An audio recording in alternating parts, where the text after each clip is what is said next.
Hi, I'm Caroline, and I used to work for Charlie Kirk and Turning Point USA. I grew up in rural conservative bubble in the suburbs of Houston. My family was conservative, so I just grew up surrounded by conservative politics. And as a privileged white woman in the conservative bubble, I was never forced to confront politics and really think for myself about what I believed in. I ended up working for Turning Point full time for part of it during the first Trump election. And a lot of what I did was writing articles specifically designed to scare people and garner traffic. Really just ratchet up the intensity of the political moment. At the time, I thought that I was saving America.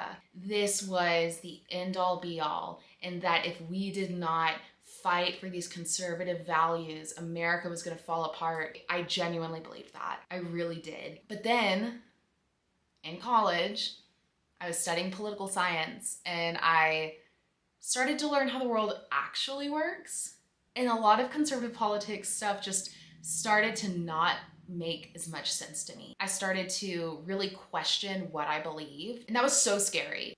In the place where I was at, your political view was number one, synonymous with your faith. For me to question my political views was akin to having a crisis of faith. But I did have that crisis of faith, and the more I unraveled it, the more I realized that conservative politics just did not make sense to me, that I thought it was unethical, that the right wing was getting more and more extreme by the day, and that I was not comfortable with it. And I said, this is not okay. But I was scared and I was confused, and so it took me a really long time to really figure out what I believed. And now, in the second Trump administration, I can't not talk about it. And so I want to share my experiences as somebody who used to be super conservative, who is now involved in liberal politics in small town Texas, and talk about how important it is for, if you are claiming a political party or political ideology, to really understand what it is you're talking about and what it is you're championing. So stick around. I'll be sharing some of my stories from Turning Point, as well as hopefully connecting with people who were formerly conservative. Maybe they're kind of thinking about it. Really hoping to do some good in this dark time.